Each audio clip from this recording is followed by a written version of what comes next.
I'm Sorry, Here's a Plasma Rifle. A collection of short stories, poems, and pastry recipes. Written by Aaron N. Hall. Narrated by the author. Foreword.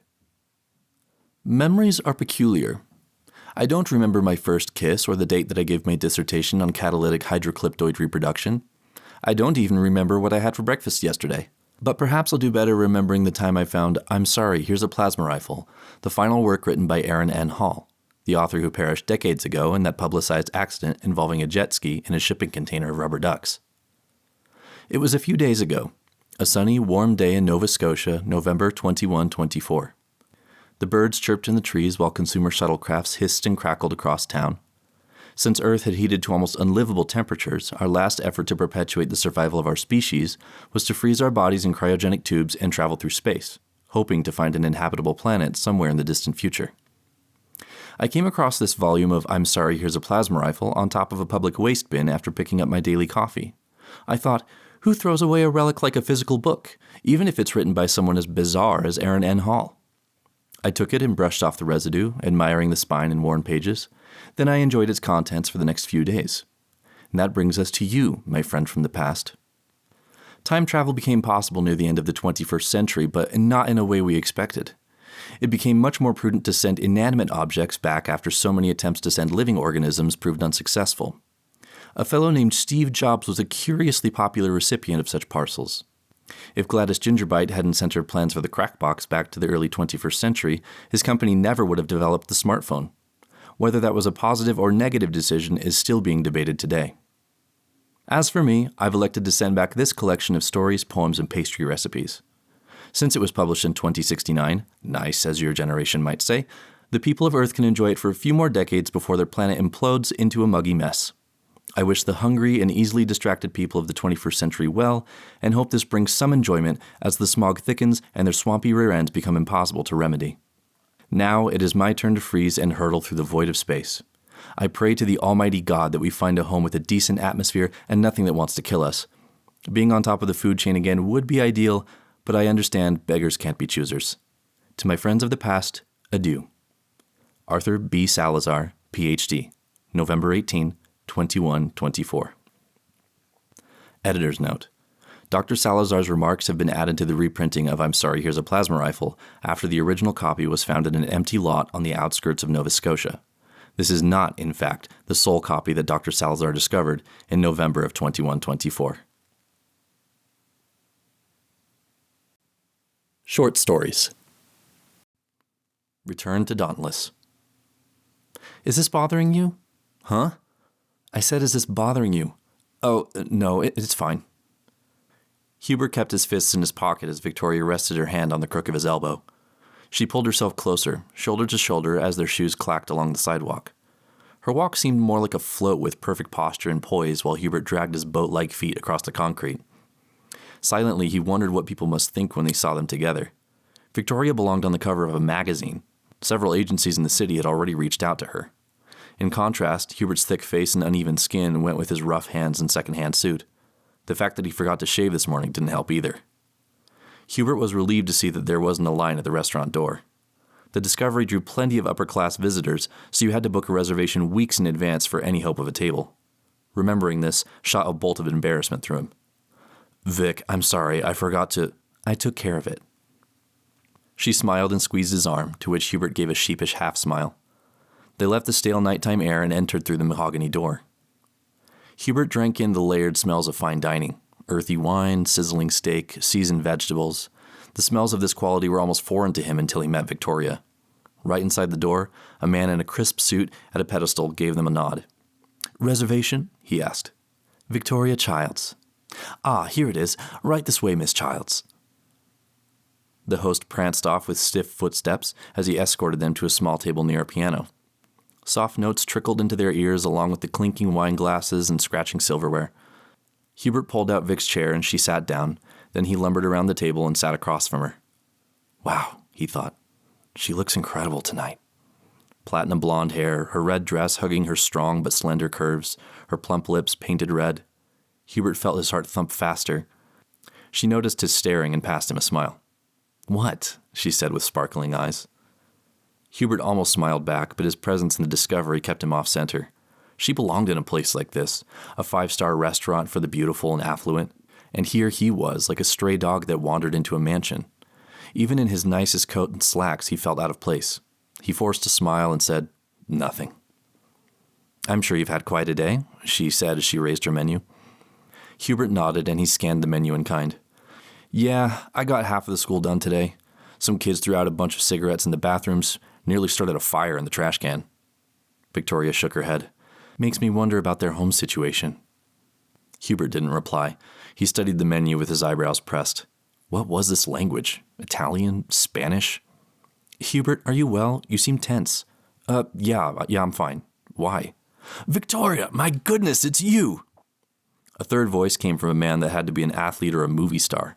His suit was clearly designer-made, and his features couldn't have been more even. Dark hair, a wide smile, broad shoulders. He approached Victoria, took her hand, and kissed her knuckle with effortless propriety. Meanwhile, Victoria gave a smile that was more polite than dazzled. Hubert scowled. "Carlyle," she said. "What a coincidence." Carlyle's teeth were perfect. "I've been in town to close a merger, and I heard this was a wonderful place for BC Tagliolini." His eyes flashed as he looked her up and down. "You're just as radiant as you were in Aspen." Then his attention turned to Hubert. "And who's your friend?" Vic relished the chance to tell him. "Carlyle, this is Hubert. We've been seeing each other for a few months now." Carlyle stifled a laugh as if expecting a punchline, but it never came. Then, slightly embarrassed, he straightened himself and clasped his hands behind his back. "Well," he said, "I wouldn't want to spoil the rest of your evening then. Hubert," he nodded, "pleasure meeting you." Hubert nodded and Carlyle retreated to his table. As soon as he was out of earshot, Victoria rolled her eyes and returned to her menu. "Pleasure meeting you? He hardly spoke to you." Hubert sighed. "Maybe it's a good thing. Sanitation isn't as interesting as corporate mergers." "That's subjective." Hubert analyzed Carlyle from across the room. "He's very handsome, probably rich, and self-absorbed and pretentious. You could probably find a man just like him, though, someone who's kind to you but fits better with you." Victoria looked over the top of her menu to give Hubert a hard look. "Hubert, what are you saying?" Feeling himself turn pink, he said, I don't understand." "Understand what?" He tried to breathe even breaths and speak quietly as he motioned to the crowded tables around him.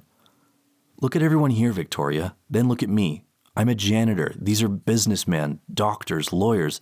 You could do so much better." He paused. "Why would you choose someone like me over someone in this room?" Victoria's shoulders drooped and her eyes filled with a kind twinkle. She reached across the table and took Hubert's calloused hand. His heart leaped a little bit as she did. Those perfect red lips curved into a smile. "Hubert," she said, "if only you could see what I see." His insides brightened a little. Then Victoria's tone dropped. "This world isn't real." Hubert's jaw fell. The temperature in the discovery declined. So did the buzzing and the noise. No piano, no clinking dishes. All of it decreased as if an invisible hand turned down a volume knob. The only remaining sound came from Victoria's red lips. The twinkle in her eyes was gone. "You're trapped in here," she continued. Hubert blinked and looked around. Every face in the room turned to him with mechanical slowness. Through a dry mouth, he forced out the question, "Victoria, what are you talking about?" "There's not much time," she said. "This was the trigger, but now you must find the gateway." Every eye was on Hubert now. He could feel them without looking. His heart thumped and sweat grew on his palms. "You only have a few minutes before the collapse," she said. "The gateway is the monkey. Find the monkey, pursue it, destroy it. If you don't do that in time, your mind will be lost here. But don't worry, Captain. I know you'll make it." "Captain?" Hubert repeated the word. "Victoria, have you lost your—" "I'm sorry. Here's a plasma rifle. Good luck, Captain. I'll be ready when you're back." Somehow, from beneath the table, she heaved up a shining metal tube with a pistol grip handle and a glowing blue tank by the stock. She tossed it to him, and Hubert caught it in both hands. Then she vanished, and a silent restaurant had all eyes on him. But for some reason, this weapon felt familiar. It happened suddenly. The crowd converged, throwing over tables and chairs as they scrambled towards him. Hubert pushed the stock into his shoulder and pointed. Every eye flashed with hunger as the bodies rushed him. "What's going on? I've never killed anyone." "This world isn't real." Victoria's words burned into his mind, and he couldn't deny the strangeness of it all. The whole restaurant turning on him, the plasma rifle that appeared from nowhere, Victoria vanishing. It all pointed to one thing. She was right, and this world wasn't real. That's why he pulled the trigger. The first blast found the face of an assailant. Its head vaporized from its shoulders. No blood, no fleshy fragments, just an explosion of smoke. Meanwhile, everyone else kept charging, unfazed or uncaring. Maybe that's why Hubert kept firing. With every blast, electric blue light flashed on his face.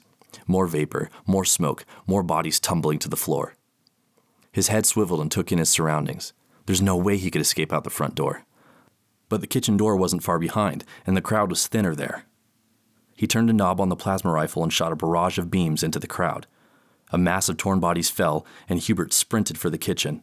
The plasma rifle hissed and cooled as he turned the knob back to single fire. Why do I know this weapon? Bodies jumped him, grabbing at his arms and clothes. With expert moves, Hubert threw them off and blasted them away. This surprised him again. It felt so natural, almost reflexive. But there was no time to dwell on it. Through the kitchen he went, flinging shelves behind him to create obstacles. The swinging door slammed open and pursuing diners poured through. Hubert flipped around and backpedaled as he fired more shots. More smoke and vapor filled the air, leaving broken bodies for the others to trample. When Hubert turned back around, he almost stopped. A monkey. A monkey with greasy brown fur and long fingers lingered by the exit, blinking at him. It scratched its belly as it stared. Hubert found his voice. "Hey!" The monkey screeched and threw open the door before bounding out. Hubert followed and found himself deep in a brick-laden alleyway. He barred the door shut behind him. At the mouth of the alley, the monkey disappeared behind a corner. Huffing, Hubert sprinted down the alleyway and arrived at the mouth. Down the street, he watched the monkey gallop away with unnatural speed. On the other end of the street, that turned Hubert's face white. A stampede of people filled the street from end to end. All of their eyes were on him. Above them, a night sky rolled back like a mighty scroll. That's right, the collapse, just like Victoria said. In the distance, the buildings and streets dissolved, moving like a tidal wave of empty mist toward him. And in the opposite direction, the monkey sprinted. Hubert turned and pursued the monkey, but knew it wouldn't be enough. It was moving too fast, and he would be overtaken by the stampede in seconds if he didn't think of something. That's when he noticed the car, lifted, obviously four-wheel drive, and he felt a key in his pocket. He didn't have time to wonder why it was there. He just went for it. The rumble of the street nearly toppled him as he threw open the door and slammed himself inside. With shaking hands, he jammed the key into the ignition and the engine roared to life. He stomped on the pedal and the tires squealed before the car peeled away. He could see the monkey bounding up the street, but no matter how fast he drove, the monkey seemed to move faster. How? Victoria said to find it and destroy it. With that thought, Hubert tried to point the plasma rifle across the dashboard, but destroying the windshield would be disastrous. He switched hands and unrolled the window, pinning the plasma rifle between his legs. That's when the bodies started falling from the rooftops, slamming on the asphalt, clipping street lamps on their way down. They broke limbs and tore skin, disappearing into vapor and smoke. Hubert tried to swerve and dodge them, but they toppled from the sky like gross, flailing rain. Crash! One landed on the windshield, cracking the glass like a spider web. Hubert gasped and swerved, trying to throw the body off. It slid off the car with a sickening roll, and Hubert narrowly dodged another parked car. As the car went, he felt the horrible fleshy crunches of bodies underneath him. It's not real. They're not real. The monkey turned a corner. The car squealed and lurched as Hubert followed. It was a narrow alleyway barely wide enough for Hubert's car. And at the end of the alleyway, two dumpsters propped right next to each other. Hubert didn't see them until it was nearly too late. He slammed on the brakes and the car screeched to a halt just as it was about to hit. The alley was too narrow to open the doors. In the rearview mirror, Hubert saw the flood of people squeezing into the alleyway. He bore his teeth and pulled the plasma rifle. Shielding his face the best he could, he shot a blast and shattered the windshield. Bits of glass rained on him, cutting his arms and face. The roar was getting louder. He curled up, kicked the remains of the windshield out of the way, and wriggled his body through. The jagged edges cut his body and legs, but he managed to crawl out. He slid across the hood, half his body oozing with blood. When he limped far enough away, he turned the dial on the plasma rifle and pointed it. He held the trigger down, and slowly a blue ball grew at the barrel's tip. After a few seconds, the beam shot out and the car burst into flames. The force nearly threw Hubert backward. On the other side of the alleyway, bodies howled and screamed as the fire turned them into vapor. Hubert grunted and tried to keep a grip on the rifle. The monkey was nowhere to be found, and the deteriorating streets were getting dangerously close. More bodies were surrounding him, sprinting at him, getting closer. How long did he have? Seconds? He let out a defeated sigh. That's it. I'm trapped. Then he saw it. A toy store across the street, and in its window an enormous, bug-eyed, wind-up monkey clutching 2 cymbals. It was looking right at him. Somehow he knew that was the monkey he was really looking for. No time to lose. He charged up another blast, pointing it at the monkey. His hands shook as he tried to keep the weapon steady. The torrent of footsteps came louder. His body tensed, waiting for the incoming assault. He just had to keep the rifle pointed a few seconds longer. If he could destroy the monkey... No.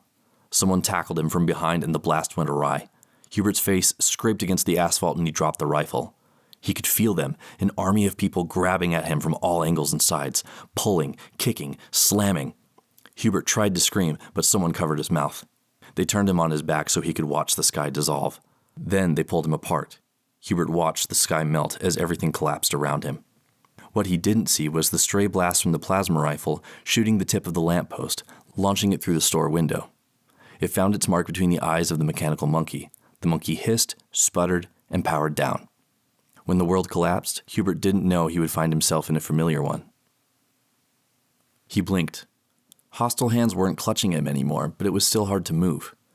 His back rested on something hard and metallic, and fluorescent light scraped his eyes. Mysterious voices, were they voices? Muttered around him in a garbled tongue that he didn't recognize. They didn't even sound human. When he finally awoke, one of them sounded frantic. It must be alerting the others of something. After blinking hard again, Hubert finally saw what the others were. Squid aliens with 4 grape-like eyes and long, puckered tentacles. There were 5 of them. One of them was right above his head, its little suction cups hurriedly punching buttons on a machine attached to Hubert's temples. As luck would have it, the restraints that held him down weren't strong. With some straining and a loud grunt, Hubert managed to burst one arm free. The squids panicked and bumped into each other as they squirmed to pin him down, but they had all the strength of toddlers. Hubert had already thrown the machine off his head and started ripping apart the other restraints. "Captain, I knew you'd make it!" Hubert lifted his head and saw her. Victoria. But she wasn't in a luxurious red dress. She was in a United Galaxies Armada uniform, iron gray with red stripes signifying her rank. She was also stuffed into a cage that was far too small for her. Hubert couldn't help noticing his own body, too. He had forgotten how strong he actually was. Suddenly, memories of strict workout regimens and nutrition came flooding back, and his uniform had yellow stripes on it. That signified the rank as Captain. Captain of the starship. "The Dauntless is waiting for us," Victoria piped up. Hubert yanked off the last of the straps. Maybe the squids underestimated how strong a human could be, or they were just weak, because the straps were only as strong as cardboard. Hubert jumped to the floor and the squids tried to scramble away, but Hubert cocked punches. Their rubbery heads felt like wet kickballs, flying across the room, slapping their slippery bodies against the metallic walls. 2 of the squids went for what had to be weapons, narrow bars with glowing green nubs on the ends. In their frenzy, Hubert caught up to them and yanked them away, followed by more punches and flying bodies. Then he tossed one of the rods to Victoria, who caught it through the bars. Victoria shot off the lock and crawled out. Meanwhile, the squids blubbered and groaned like dazed piles of gray noodles. "Come on," Victoria said as she brushed herself off. "Your memories will come back on the way to the Dauntless."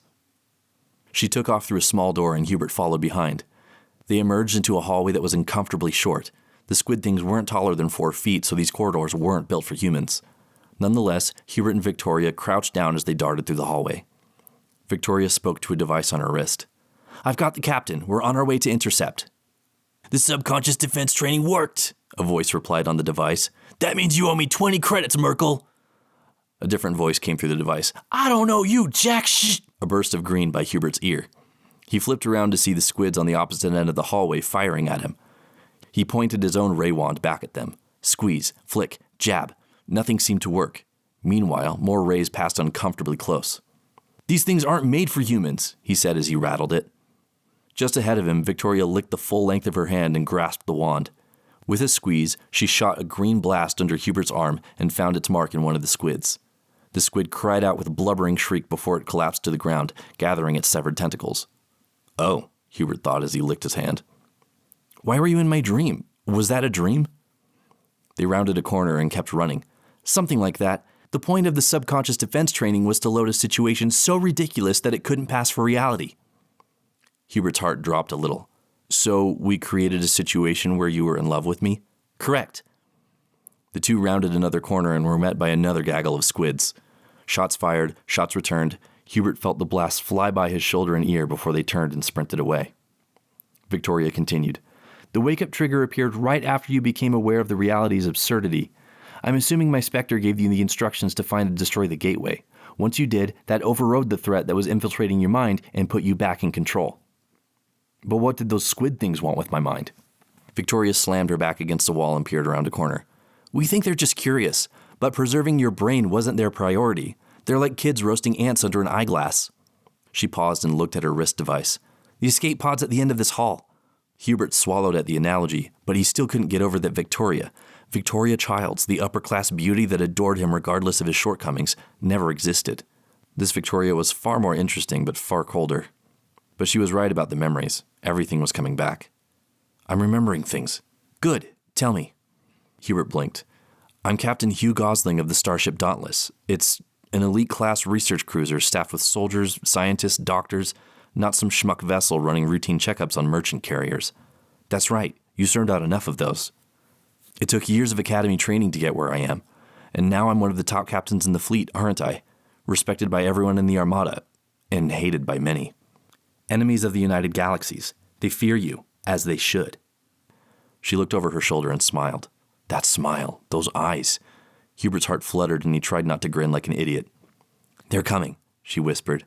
I'll go low and you go high. 3, 2, 1. Victoria rolled out and Hubert slung his hand around the corner. He fired with one eye hidden into a hallway filled with squids. There were dozens of them. Shots returned at them, but the squids missed in their panicked ruckus. Hubert and Victoria managed to shoot off several limbs, sending them flying through the air like soggy ropes. After several seconds of firing, the squids retreated through adjacent doorways, leaving nothing but a quiet hallway strewn with loose, twitching tentacles. Hugh and Victoria sprinted for the escape pod, being careful not to slip on the wetness. When they reached the pod, Victoria slammed a button and a hatch opened with a hiss.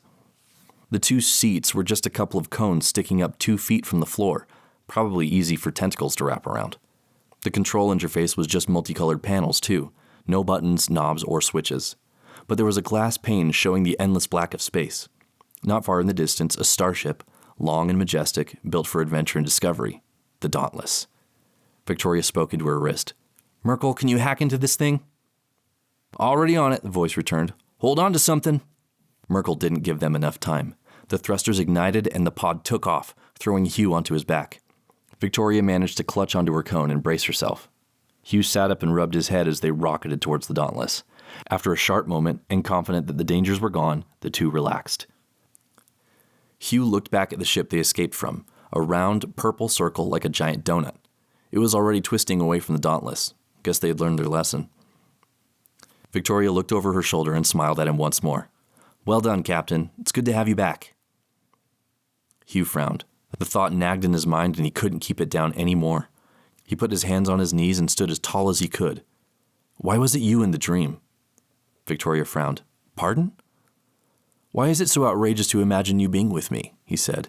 I'm a good man. I'm accomplished and successful. Couldn't you grow to see something more in me? Victoria stared blinking and slack-jawed. Look, I experienced something in there, Hugh continued. We had something, and it was good, and I have to do something about it. This won't damage our professional relationship if you say no, but I have to try. Let me buy you a drink and we could talk about this, but if you'd rather not, I promise I won't bring it up again. Victoria's eyes brightened and her jaw continued to dangle. Hubert kept his shoulders square, expectant for an answer, and well, he got it. Victoria sputtered, then laughed in a spirited cackle. It was so intense that it made her stomach hurt and her eyes water. She even had to prop her hand against the wall to keep herself steady. Hubert waited patiently, ears burning with embarrassment, before she wiped her eyes and fanned her face to calm down. Hugh, she said, it's not that I don't love you. I'm your sister. Hubert's face turned scarlet as a new wave of memories hit him. Yep, there it was. His strongest instinct now was to find the nearest rock and hide under it. Victoria wiped her eyes again. Guess your memories are still coming back, huh? Altered expectations. What a destiny to be abused and discarded. It wasn't always like this. If only you could see me back then. Blast it all, I used to be something. The ink all over me, how I missed the feeling of that illustration across my face. Everyone knew who and what I was with a single glance. Seldom does anyone enjoy that kind of fame. But perhaps fame isn't the correct word. Recognition, yes. Revered and respected, but not famous. I wasn't unique either, heavens no. I was the same as the others, but how magnificent we were. Hardcover, with a hand-stitched binding. Cream pages with gold leaf accents. Times New Roman typeface, 11-point font, single-spaced. A fine typeface, I'd say. Simple, yet astute. Classic. Now look at me.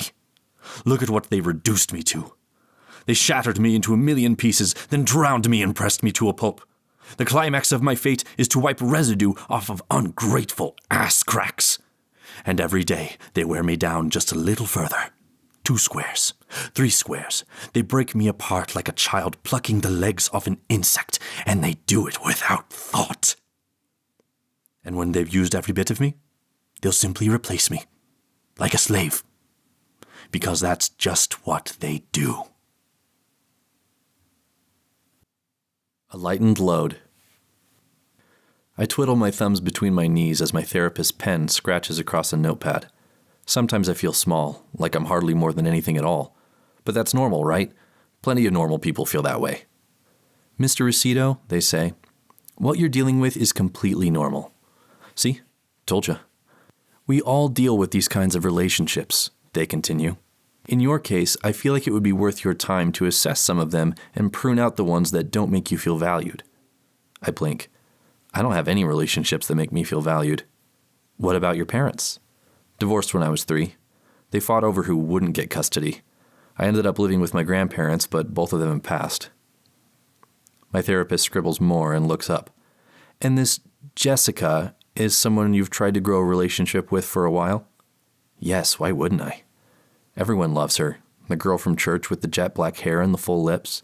She always brings a crock pot of something to the communal potluck every 3rd Sunday. Usually it's not that good, but I try to eat up a whole plate of it anyway. Show her that I care, in my own way. I swallow and say, yes. But she hasn't reciprocated your efforts? I shake my head a little. Mr. Rosito, you're not a bad-looking man. Thanks, I think. You have a lot to offer. You're gentle, thoughtful, deliberate, but these kinds of one-sided relationships don't do anything to help your self-esteem. If you've given clear efforts for a while and they're not bringing forth fruit, it might be better to move on, sever them from your attention in a graceful way. Gracefully. I repeat the word in my head. Then I think back to the social dance class I had in high school. I broke Susie Blatherton's ankle when I tried to lift her during the swing. Graceful. What do you mean graceful? You don't need to confront them or make a show of it, but do something quiet. A personal resolution that doesn't have to be known by anyone else, not even me. Like what? My therapist taps their pen thoughtfully on the notepad. Do you have Jessica's number on your phone? Yes. I copied it down from the church directory. I've sent her dozens of text messages asking her about her day and reminding her that Jesus loves her. Sometimes she replies, but usually she doesn't. I give my therapist a nod. Delete it. My therapist shrugs with a half smile. What? I don't say it, but they can read it on my face. Mr. Rosito, they say, this isn't a mutually beneficial relationship. Deleting the phone number is a small way of putting the control back in your hands and allowing yourself to move forward. With the empty space it may leave, do things that make you feel worthwhile. Get to know yourself better. Treat yourself the way you want to be treated. My throat is a little dry, but I nod and pull out my phone. It doesn't take me long to find it. She's near the top of my messages. I open up the contact card and look at her information. Why is it so hard to do this? My therapist is right. This is one-sided. If this makes me feel better later, I shouldn't hesitate. So I take a little breath and scrape up the resolve. I open up the menu, find delete, and tap it with my thumb. Are you sure? I tap yes. There we have it. Gone. Wow. Actually, I do feel a little better. Like someone took a brick off the stack in my chest. I don't have to pine over her and hope she notices me. I can just move forward. My therapist notices this and smiles. Feeling better? A faint smile passes over my face. Actually, I do. If there's anyone else you can think of, they say, you can get rid of them too. Just use your better judgment. Focus on those that build you up and value you instead of those who don't. They look at the clock. But our time is up for today, Mr. Rosito. If you need anything before our next visit, you can send me a text. I'll see you again in a month. I thank them, shake their hand, and leave the office. By this time, it's dark out and the crickets are chirping. I don't even turn on the radio on the drive home. I just want to sit and think. Do I have that kind of quiet power over myself and my relationships? I can cut those out that don't make me feel valued. I can't help thinking about it as I drive. And I don't stop thinking about it even as I'm laying in bed. I'm staring at the ceiling, but my phone is on the nightstand. Names did come to my mind, people that I haven't spoken to in months or years. What relationships I did have with them are flimsy, and they haven't reached out to me in ages, not even on birthdays or holidays. It makes me wonder if these people were even my friends to begin with. So I grab the phone, go through a handful of names, and delete them. More bricks in my chest are lifted. It feels nice. There's no hatred or animosity anymore, I think, but it does feel good to lighten that load. I put my phone back and sleep easier that night. A few weeks go by. I hardly think about the names I deleted. I do think about Jessica, though. Her smile and her hair, and interestingly, I don't see her at church. We even had our third week potluck and she wasn't there with anything. But I don't ask about her. I'm trying to move on, remember? But maybe she's going through something difficult, which is why I haven't seen her. She could be isolating, cutting people off. My therapist said that's a bad thing to do. What if she needs a support? I can be that support. I can help. I debate on it for a few days, but I eventually cave. After work, I drive to her house. It's a quaint little home on the edge of a dirt road a few miles from my place. I park my car, climb up the front steps, and knock on the door. After a few seconds, a man answers. I've never seen him before. He's shorter than me with wiry black hair and a grouchy scowl. What? He half barks. I clear my throat. Is Jessica home? Who? Jessica Myers. Is she home? He shakes his head. No one by that name lives here. Then he slams the door. What? Yes, she does, I think. I delivered a gift basket here months ago when her mother was sick. She said she got it. I stand there on the porch, blinking like an idiot. I gather some more courage and knock on the door again, and the same man answers. You're sure Jessica Myers doesn't live here? He frowns hard. I think I would know who lives in my own home, and you have 30 seconds to leave before I call the police. Then he slams the door again. My feet are unsure as I push them back to the car. The engine rolls a steady purr on the way home, and as soon as I walk inside, I drop my keys on the kitchen counter. Did she lie when she said she got the basket? I think. That would be so rude of her. Doesn't seem like her at all. The church directory is a small printed booklet made of folded copy paper. I pull it from the top drawer and thumb through it. The pages crackle, stained by the residue of ketchup and TV dinners. Myers. I thought it said her address was 214 Skyway Avenue. Myers. But there's no Myers. It goes from Mortimer to Nelson. No Myers. I stare at the space between the names. I know her last name is Myers. Her name, phone number, and address were right here in this booklet months ago. I bought the gift basket for Jessica Myers, looked up Jessica Myers in the church directory, then dropped it off at her house. She said she got it. I wish I could text her and ask if her address is correct, but I deleted her number weeks ago, and I can't find her messages on my phone. The next best thing is to call Sister Florence. She's the one who organizes the church directory. She's old, so she uses a landline. I punch in her 10 digits on my phone, and it doesn't take her long to answer. Hello? Yes, Sister Florence? It's Mr. Rosito from church. Oh, yes, hello. I noticed that Jessica Myers' information is missing from the church directory. I'd really like to minister to her. A pause. Who? Jessica Myers. I can almost hear Sister Florence's head shake. My son, I've been visiting St. Apocrypha's church for years, and I've never heard that name. What? Come on, Sister Florence, you know her. Jet black hair, a little shorter than me. She brought a tater tot casserole to the potluck last month. You must be confusing her with someone else, dear. There's no Jessica Myers in our congregation. I don't speak. What can I say? My brain has stalled. Mr. Rosito? My mistake. Thank you, Sister Florence. I hang up and my heart is beating faster. Am I losing my nerve? Did I make this woman up? No, of course I didn't. She's been coming to church. I know she has. Sister Florence must be going senile. The old bag is probably pushing 90 by now. I start pacing the floor. What other numbers did I delete from my phone? There had to have been half a dozen. Stacey Helms, another past love interest who ignored me, Anna Bridges, a third one. There was also Tim Fletcher, a friend from my old job that I used to drink and play video games with. I started ignoring his calls and texts when he kept asking me for money but never paid me back. No one likes a freeloader. He lives just a couple of miles from here with his parents, so I run out to the car and fire it up. Within a few minutes, I'm at the Fletcher home. I don't see Tim's car. Maybe he's still at work.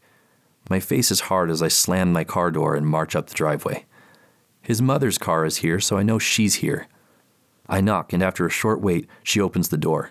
But I'm perplexed at how blankly she looks at me. I've been to her home dozens of times, even if I haven't visited for a year or two. "Can I help you?" she says. I almost laugh. "Kathy, you remember me, Tim's friend from a couple years ago?" She tips her head. "Who's Tim?" Then her eyebrows point down. "And how do you know my name?" The color leaves my face. I try to swallow, but it doesn't go down. I clear my throat and say, "I must have the wrong house. Sorry, ma'am." Like a ghost, I wander back to the car and slip inside. I sit with both hands on the wheel for what feels like hours. Kathy must be staring at me through the blinds, probably thinking of calling the cops. She's got to be confused, but not as confused as me. What happened to Jessica? Tim? I don't even want to think about the others. My mind is reeling. It must have happened when I deleted their numbers from my phone. That's when I stopped seeing Jessica at church. And what about Tim? That had to have happened around the same time. Okay. There's got to be a way to test this. Can't prove anything without a test. So I pull out my phone, holding it like it's radioactive, and start scrolling through my contacts. I'm thinking of a way to test if this is actually happening to me or if I'm going insane. Then I have the idea. Holman Grocers, my old job, the same place where I worked with Tim. I still have its number saved in my phone. The plan comes together easily. I drive by the store to make sure it's there, and when I'm sure it is, I'll pull out my phone and delete the number. Then I'll drive by the store again. If it's still there, I'm going nuts. But if it's gone... My hand trembles as I hold the phone. This thing, is it the culprit? Does it really have the power to erase people? Are they dead? No, this is different. It's like they never existed at all. You can't kill something that never existed, so stop freaking out. You're not a murderer. Breathe. You're not a murderer. With a shaking hand, I turn the key and roll down the street towards Holman Grocers. I have to clamp my jaw to keep it from chattering, but my insides are shaking too, like that feeling when someone reciprocates affection and you don't know how to react. But this feels so much worse. There it is, Holman Grocers, a red brick building that went up nearly a century ago. What a dump. The exterior should have been painted 20 years ago, and the W in Holman still hasn't been replaced. There are a few people gathered in the parking lot and one person pushing carts. I put my eyes back on the road and don't stop until I'm several blocks away. The car slows to a halt at the edge of the sidewalk. My hands are shaking as I pull out my phone and look up the Holman Grocers phone number. Delete. Are you sure? No, I'm not sure, but I need to know. And I don't know how else to find out. So I tap yes. A pause. I don't hear anything. No rumbling or shaking as if Holman Grocers fell into the earth. As far as I can tell, the world is unchanged. So I take a deep breath, start the car back up, and swing it around the street. Again, I have to clamp my jaw shut and my whole body is trembling. It only takes a minute to pass Holman Grocers. Or at least, the empty lot where it used to be. Now it's a huge patch of dirt and a chain link fence. No parking lot, no building. There's a sign on the perimeter that says Stevenson Properties, for sale. I almost throw up in my lap. I have to breathe slowly and gulp hard to keep the acid from rising. It's gone. I made it disappear. This thing in my lap made it disappear. I don't want this. I was just trying to feel better. Is this wrong? Where did the people go that were just here? Are they dead? No, they just never existed. Is that wrong? If not, why do I feel like this? I pull over and park before I have a full-blown panic attack. My breathing is in spastic bursts and my heart is punching my ribs. It was there just minutes ago. A sun-bleached parking lot with a cart pusher and half a dozen cars. How is it just an empty lot now? My phone is still in my lap. I pinch it with 2 fingers and fling it to the foot space by the passenger seat. Then I take more deep breaths before I'm calm enough to drive home. I don't even take my phone inside when I slam the door behind me. I start pacing the floor again. For some reason, the air feels colder in my house and I fold my arms almost like I'm hugging myself. I should probably go get my phone and call somebody, but that's the last thing I want to see right now. Names. Names in my phone. Names that no longer exist because I pressed delete. Maybe it's cursed somehow. So, what if I destroy it? Will I bring everyone back? Or will something worse happen? Do I just need to live with the fact that I remember people that never existed? Maybe I'm insane. Or I'm going insane. All the thoughts are making me dizzy, so I try pushing them away. But I do find the strength to go out and get the phone. I put on a glove before I do, though. I don't want to actually touch it. I bring it back into the house, dangling it at arm's length. I almost place it on the kitchen counter when it buzzes and lights up. I nearly fumble it out of my hand, but with shaky fingers, I press the green button, then the speakerphone. I'm still holding it at arm's length. Hello? Yes, Mr. Rosito? It's me. I just wanted to confirm our appointment for next Tuesday. It's my therapist. I clear my throat and try to sound collected. Yes, well, I stammer. I'm kind of going through a bit of something right now. All the more reason to visit. I sigh and try not to clench my jaw. It's their fault that I'm in this mess. They're the one who told me to delete Jessica's number. Now look at what's happened. Look, I say, you're not going to believe this, but the people you told me to delete from my phone have disappeared. Even Holman Grocers is gone after I deleted it from my contacts. The whole store, just gone. There's a pause on the other end. Mr. Rosito, I never told you to delete anyone from your phone. Anger flares inside me. Yes, you did! Mr. Rosito, I would actually recommend bumping our appointment to tomorrow. Their words are deliberate and measured. I have a few tests I'd like you to take. I think it will be beneficial to you. You think I'm lying? No, of course not. Then you think this is some fantasy I made up. You think I'm losing it. Another measured silence. How about 4 o'clock tomorrow? That would be... This is your fault! I'm screaming now. You told me to do this. I didn't want to. It's you. You murderer. Murderer. It wasn't on purpose. But in my quivering rage, the phone slips from my grasp. As soon as it leaves my fingers, my heart stops. I watch it with wide eyes as it falls. It must have been the quickest prayer I ever gave, asking God to keep that phone intact. But it was a prayer that went unanswered. Or he just said no. The phone smashes on the tile and breaks into pieces. The screen is cracked. The chips are out. I watch the screen flicker and die as it turns into a cracked brick of plastic and glass. And at that moment, my legs turn to rubber and my feet refuse to move.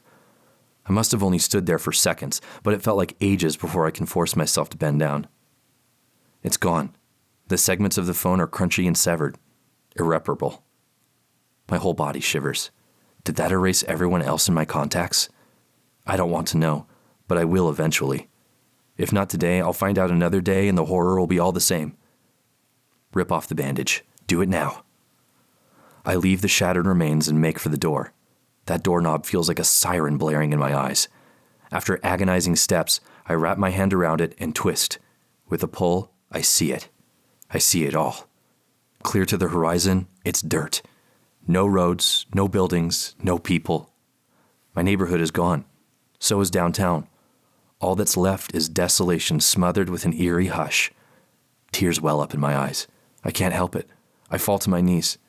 I don't know why, but I have this thought. Can I still be ignored if I'm the only thing left? Heavenspire, Part 1, Ninth Light. There was a line created by the distant mountains, jagged risings and fallings that separated the earth and the sky. Below, the land stretched for hundreds of miles across the 10 realms, forests, plains, lakes, and mountains all darkened by the night. Above it, a sky pocked with stars like needle pricks on a satin sheet. In the center of the world, a single mountain rose to the clouds like a great spike, steep and treacherous. Heavenspire, the joining point of all 10 realms. Around its edges, a spiraling staircase ascended for miles until it reached the peak. And at that peak, a stone shrine 100 paces wide. 10 pillars pointed up like rigid fingers along the edges of the plateau, each marked with symbols etched into their ageless faces. Light shone from 2 of the pillars, traveling to the stars in glorious white beams. The other 8 were cold and unlit. In the middle of the shrine, a man stood. He shifted his feet, feeling the vibrations through the stone below. A deep breath passed his lips and his hands flexed as they rested on the pommel of a sword. Its tip pointed into the ground, reflecting what little moonlight seeped through the clouds. His blood-red eyes never left the shrine's edge. Meanwhile, the elegant white armor adorning his body laced with gold and silver, wafted in the thin breeze. He felt the footsteps before he saw them. From the staircase, a figure appeared, his armor clinking with every step. The man at the shrine bristled and tightened, shivering with some sort of anticipation. As the new figure approached, it became easier to see the dents and scratches on his armor. His tattered boots dragged along the stone. He lifted his gaze to the pillars, and horror passed over his face. No, there have been 8 already? That's when he noticed the man in the middle. His brow furrowed, and he put his hand on his sword. You must be the last along with me. Indeed, the shrine man said. What is your name? You have not earned that yet. The second man frowned deeper. Not earned? Why would you withhold such information in these dire circumstances? The shrine man looked at the unlit pillars. Do you know what happened to the others? I was hoping you could tell me, the second man said. I am Sewer of House Brackengard, noble of the 6th realm. Brackengard, the shrine man said. Gold mines and jewels. No doubt you are a man familiar with comforts. We have our share of hardships. Has that earned your name, then? The shrine man hesitated before he answered. I am Catum of House Drite, noble of the 3rd realm. A knot in Sewer's chest grew. And we are all that is left? Catum nodded. Sewer marched closer to the center of the shrine, his hand still on his weapon. I take it you have prayed to the gods for wisdom? What did they say? Catum shook his head. I chose to await you, the last remaining survivor. Perhaps our joint efforts will persuade the gods to grant us more instruction. Sewer deflected his walk parallel with the shrine's edge. Why would you wait the denizen of the 6th realm when you yourself are from the 3rd? The 3rd realm is in great need of the gods' blessings, so why wait for me, a son of wealth? Because this battle is for all realms, Catum said. Not just one. The beast has risen many times in centuries past. Each time it was defeated by a denizen like us, and many times the denizens worked together to seal it away. Sewer gave a shallow nod. Well spoken. How should we proceed? Catum's eyes sharpened. Come forth and pray with me. Sewer continued strolling the perimeter of the shrine. Not far above, clouds drifted across the black, shielding the moon from sight. It made him think of nights back in the 6th realm. The mountain air was music to his nose, made even sweeter by the occasional falling rain. No such feelings here, even in such a sacred place. If it's well enough with you, Sewer replied, I'd prefer to keep my distance. Prayer is an individual matter for me, and there is plenty of shrine after all. Catum shook his head. No, we must pray together. It is the only way. Come hither and join me. The knot in Sewer's chest tightened. He glared back at this Catum character, his red eyes staring back at him like little fires against the black night. He almost replied, but the clouds rolled back and the moon shone its face upon the shrine. The scene before Sewer made his palms sweat and his blood run cold. Dried splatters of blood strewn around his feet. Great patches, gross flecks. Death had happened here, and it was recent. Several emotions flew through him, betrayal, dismay, anger. But his training as a denizen made him quick. His sword sang as he drew it quickly. You shouldn't make your deception so obvious. With a thrust of his hand, a blue bolt of lightning shot from his palm. It soared toward Catum, but the white-armored fiend dodged and rolled out of the way. Sewer bore his teeth and brandished his weapon. The true denizen of the 3rd realm is friend of House Drite, Sewer shouted. We've been friends since we were children. You, he glowered, must be none other than the great beast Morgog, taken the form of a human before you devour the 10 realms. Catum's legs and arms grew to great, wobbling black stalks. His smile stretched to each earlobe, revealing rows of pointed teeth, and his eyes widened to sick red circles. A long, sickly tongue licked those razor-like teeth as he ogled at Sewer. Very clever, denizen, Morgog purred. If only the others were as wise as you. How dare you desecrate this sacred place, Sewer barked. How did you break the seal on Heavenspire? Morgog paced with long, stilt-like legs, swinging its lanky arms as it went. Oh, it took centuries. The gods have long sealed this place since my return 2,000 years ago. But as with all things, it simply took patience. The seal cracked, and the results? It looked over the bloodstains. "Have been satisfactory." Sewer ground his teeth and pointed his sword. "Tonight I avenge the fallen denizens and seal you from the 10 realms. Brace yourself for death once again, Morgog." More bolts of lightning. Morgog dodged and stretched past each one and made its way closer to Sewer. Sewer awaited the attack. With sword raised, he silently prayed for strength. Morgog was on him. It had grown larger from its advance, towering over him. Its hands and arms turned into long black spikes that jabbed and struck with ferocious speed. Sewer swung and deflected each blow with gusto, but the long ascent up Heavenspire had made him weary. Sewer gasped and shouted an incantation. His sword erupted with light, which made Morgog stagger and hiss. Sewer stole the opportunity and slashed at Morgog, severing one of its arms. The demon recoiled as green blood oozed onto the stone, and Sewer dashed to a safer distance. He kept his weapon raised high. "I told you I would avenge my fellow denizens, Morgog. Feel the bitter arms of death embrace you." Sewer put his fist by his chest and uttered a string of incantations. His hair floated and his hands glowed like the sword, emitting brilliant white light. Through it, Morgog shielded its burning red eyes and gurgled. But through its severed limb, a new limb shot out, slimy and newly born with long black fingers crackling. Sewer tried to react, but in a blink, Morgog had its gross hands around his throat. Sewer dropped his sword and it stopped glowing. His legs flailed and struggled as Morgog lifted him off the ground. "Filthy mortal," Morgog spat as green saliva dripped from its teeth. "I have lived thousands of your lives, watched your fruitless feuds and wars from the realm of shadow. You think yourself better than I?" Its opposite hand turned into a long spike. Sewer watched it helplessly before it rammed into him. A horrible gasp shot from his mouth as the appendage tore through his body, robbing him of his strength. Morgog dropped him to the ground. Sewer took one last breath and his body went limp.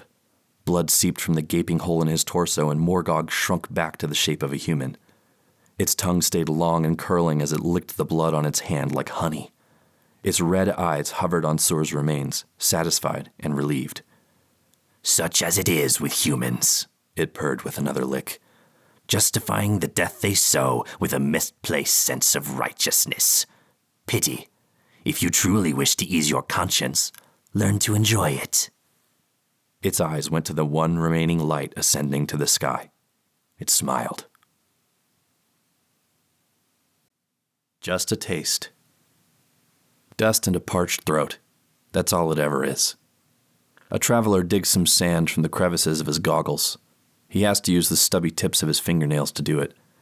The white clothing around him shields him from the particles that pelt his arms like needles in the wind. Something in the distance catches his eye, and he squints at it. A cluster. It's hard to tell from this far, but it has to be a convent like the others he's visited. Time will tell if this one is friendlier. He adjusts his backpack and puts his hand on a small wooden box lashed to his hip. His feet shift with every unstable step. The sand fills more cracks in his boots as he forces himself forward. Thankfully, the cloth wrapped around his face keeps the blowing sand out of his mouth. It must have been an hour, but he reaches the edge of the convent. It's a small village fenced around by a wall of scrap metal, a makeshift shield from the wind. One man stands in the opening that leads into town. He nods at the traveler as he approaches. A machete is in his hand. "Hand over any weapons or food you have," he says. The traveler keeps a low tone. "I don't have either." "Empty the pack then, the box too." The traveler reaches into his sleeve and pulls out a small sack. "Here's 100 pieces.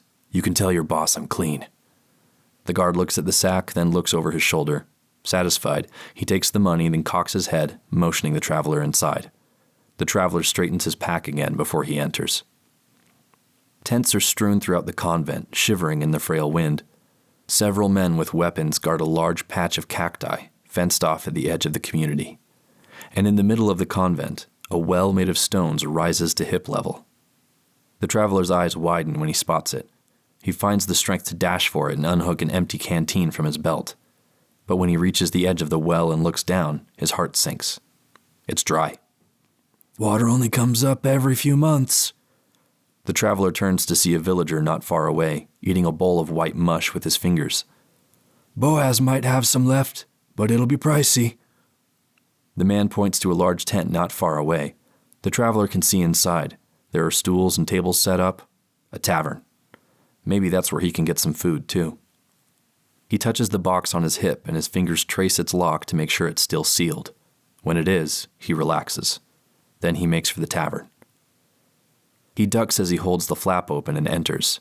It's just like any other tavern he's visited. A few patrons sip their drinks and chat among themselves while a barkeep cleans an empty mug behind a counter.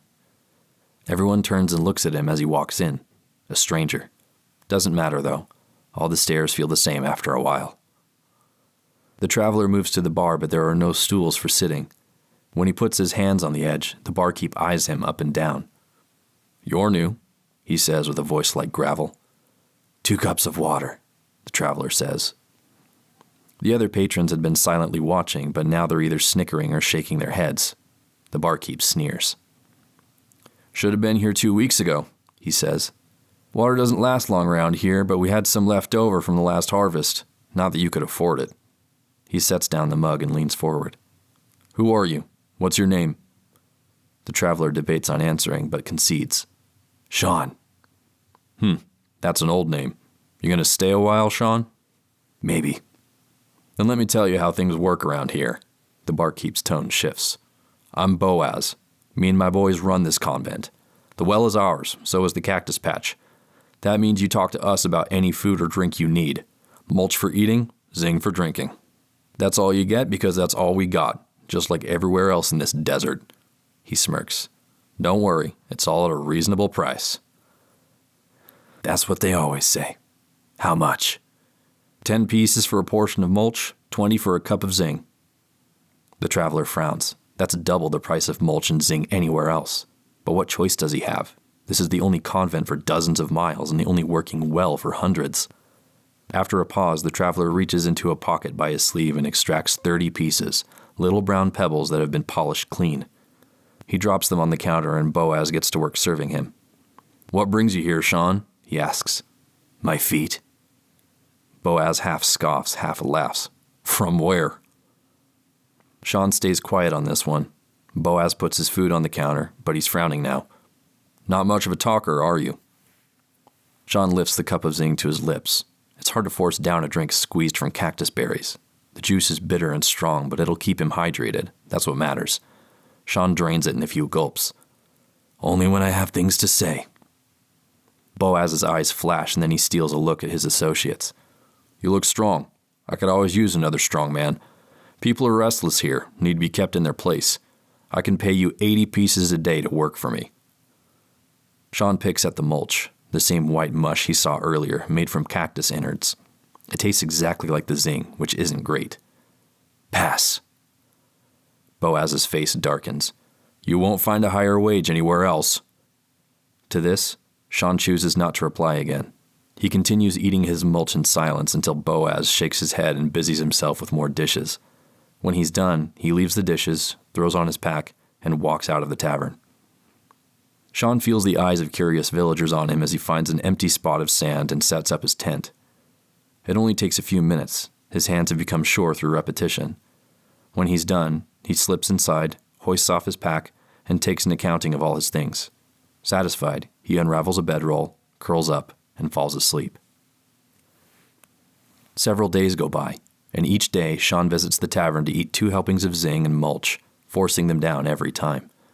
He watches the other villagers as they eat, too. None of them seem to enjoy this stuff, but what else grows here? All the while, Boaz's men guard the cacti and watch the well, waiting for its next bounty of water. One day, Sean overhears a conversation in the tavern. "Called a granola bar. That sounds like something from the old world. How'd you get it past the guards?" "Don't worry about it. It's years old but still got some flavor. It's even got chocolate pieces in it." They're sitting to the back of Sean, and he turns his head slightly to hear them better. He glances at Boaz, who is standing at a safe counting pieces. "Chocolate?" the second person whispers with awe. "Do you still have some?" "Yeah, I'll sell you a small bite for 200 pieces. I'm warning you, though, it's dry in your mouth. You'll need another cup of zing for it. Worth it. I'd kill for anything besides mulch." Sean makes sure his wooden box is still locked. When Sean sees those men the next day, they're both covered in bruises, black eyes, and fat lips. Something tells him that the granola bar is long gone. Meanwhile, Sean manages to pay for his daily meals by doing small jobs around the village. He helped repair a tent for an old woman and got 50 pieces for it. He also sharpened a man's knife for 20. Throughout the day, he feels the eyes of curious children on him, but they never get too close. All except for one. After about a week, Sean is awakened by faint rustling in the tent. He sits up with a jolt and reaches for the intruder, ready to strike. But it's one of the children, pale-faced and wide-eyed. He's reaching for Sean's pack, or at least he was before Sean snatched his wrist. The child stammers, I wasn't going to take anything. I just wanted to look. Binley said she'd give me 5 pieces if I did. "Don't," Sean says as he releases the child. "What were you hoping to find, anyway?" The child massages his arm. What you've got in the pack? In that little box? You always keep them close. What's inside? After some thinking, Sean says, "Something I'm saving for later." Can I see? "No." At that, Sean expects the kid to leave, but he doesn't. Instead, he sits cross-legged like he's some kind of invited guest. Why not? The kid says. Where are you from? Why are you staying here? Don't you have any friends? Sean bristles and looks away. Look, I don't like being asked questions. Why? I just don't. Why? Sean narrows his eyes. Then the kid's expression changes from curious to uncomfortable. He gulps and scrambles to his feet. Never mind. Bye, Sean. The tent flap flies up, and in a second, the kid disappears. Sean lays down and holds his pack close as he falls back asleep. Then it happens after 3 more weeks. Just as dawn cracks the sky, one of Boaz's men is standing by the well, trying desperately to stay awake. When he looks down, he sees a sparkling reflection deep in the darkness. His eyes widen and he nudges another guard. The second guard jumps to the alert and runs into the tavern. One villager sees it, so they start calling to the rest of the convent. "Water! Water!" It's like wolves converging on a fresh kill. People spill out of their tents carrying dry, empty containers. Boaz's men create a lane between the well and the tavern, weapons drawn, ready to push back the crowd. But the townspeople hold a cautious distance, shifting their feet, expectant. More of Boaz's men file out of the tavern, carrying large, empty jugs. For several minutes, they hoist water up from the well's depths and carry them sloshing into the tavern. Meanwhile, the villagers look on, nudging each other, trying to get advantageous footing. When all the water is harvested, one of Boaz's men says, "That's it!" The mob of villagers pours into the tavern, pushing and shoving to earn their place. There's shouting and accusations all around, followed by bellowing orders from Boaz's men. All the while, Sean hangs from the back and watches. His mouth starts to water and he flexes his hands. Then he hikes up his pack and follows everyone inside. In the tavern, it's a mess. An angry buzz of villagers line up to the bar as Boaz's men try to keep them under control. There are punches and threats all around. Sean stays in the back, but still hears the conversation at the counter. 2 pints, 1,000 pieces. 1,000? It was only 800 at the last harvest. That's the price. The villager fights back angry tears as he pulls out a sack. All I have is 900. No deal. Next. With more angry tears, the villager shouts, "Go to hell, Boaz," before spitting on the counter. Boaz's men punch him in the stomach and the face, throw him on the ground, then take his money anyway. Sean flexes his hands again. Everyone gets whatever water they can afford, and Boaz is left with gallons at his disposal. Now the tavern is nearly empty, except for those who choose to linger with their bounty. That's when Sean comes forward. He puts his hands on the counter and says, 2 cups of water. Boaz sneers and leans forward, pulling out a glass container worth 2 cups of water, then flashes his yellow teeth. "For you, 5,000 pieces." Those in the tavern hold their breath as they watch. Sean stares at Boaz for a moment, incredulous at his audacity, but not showing it. Then he reaches into his pack, pulls out a sack bulging with pieces, then drops it on the counter with a dense thud. Boaz's smile drops. His men look on with dangling mouths. Sean takes the container of water and says, 5,000. Then he puts his other hand on the box and walks out of the tavern. As soon as he's gone, Boaz snatches up the sack and dumps the contents on the counter. Thousands and thousands of pieces spill out, probably more than 5. That Sean character didn't even haggle, even after that ludicrous price. A few minutes pass as Boaz moves the pieces around the counter, counting them and muttering to himself. He stops counting after 5,000. It's all there? One of his men breathes. How'd he get all that? Another one says. He's just been doing odd jobs for a month. He's always had this, Boaz says darkly. He never needed the money. He shoots a look at his men. Go find him and bring him back to me. I want to chat with him. The two men nod and shuffle out, keeping their weapons at the ready. Their feet sink through the sand as they trudge to Sean's tent. But as they get closer, they smell something in the air, something different, savory. The other villagers smell it too. They walk around with their noses pulled by invisible strings, staggering across the sand. The smell is strongest around Sean's tent. The two men stop outside it. The smell is making them salivate, but they try to stay focused. Hey, how'd you get all that loot? No answer. Come out. Still no answer. The two exchange looks, then start hacking the tent. The cloth gets torn and the poles get bent.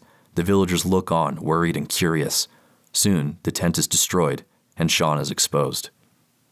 Sean's pack is empty by his side. In front of him, a small fire burns inside a metal box. On top of the burner, a tin pan with yellow water bubbles, making wavy noodles quiver on the surface. Last of all, the wooden box is cracked open. Inside, there's an empty plastic package with the words, Instant Ramen Noodles, Chicken Flavored. When Sean feels eyes on him, he puts a lid on the bubbling pot and stands up. He cracks his knuckles. What is that? One of the men fires as his stomach growls. Sean glares at him with heat. Breakfast.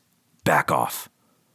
Food from the old world, the other man says dreamily, then his eyes harden.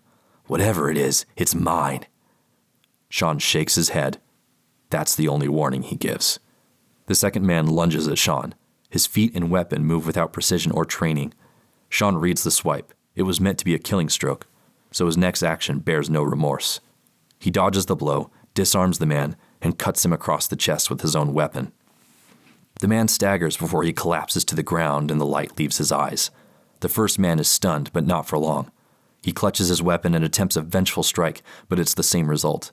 Sean leans away, narrowly missing the blow. He strikes the weapon out of the man's hand and guts him. The red spills onto his clothes before it seeps into the sand. A woman screams. Boaz's men from across the convent see the commotion and converge on Sean, but it's the same result. Sean moves with surety with every dodge, parry, and swipe. Within seconds, there are bodies around him and a bubbling dish behind him. You! It's Boaz's voice. He's emerged from the tavern, ruddy-faced and square.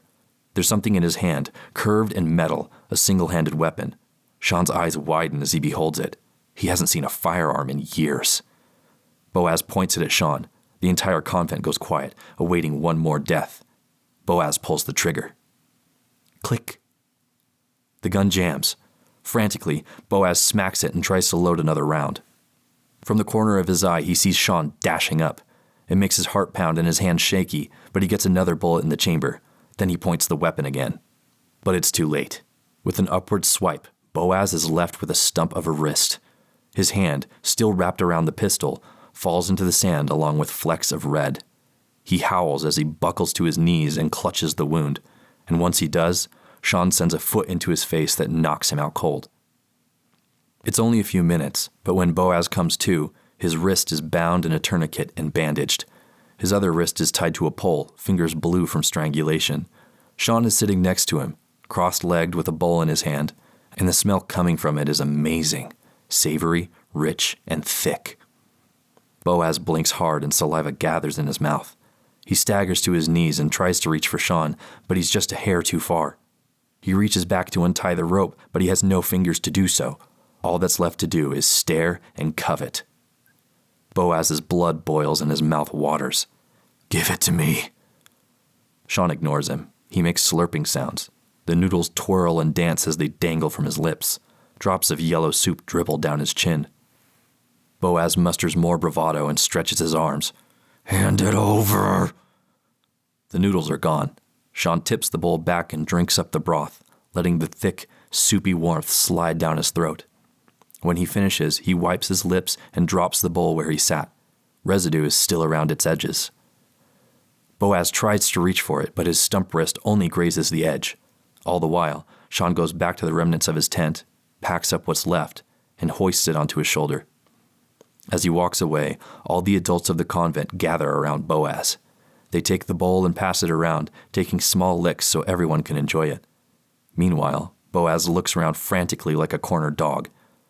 I'll give 1,000 pieces to the first person to untie me, and 5,000 pieces to the one who kills Sean. Hurry, come on! One villager turns to another. You know where he keeps the pieces? And the rest of the water? The other nods. In the tavern, in a safe behind the counter. We'll need the key, though. One villager reaches for the key in Boaz's pocket while a few others hold him down. Boaz writhes and struggles as they pull it free. Then the crowd disperses from around him.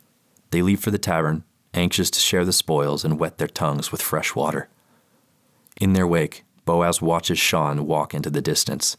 The traveler is too far away to hear his curses.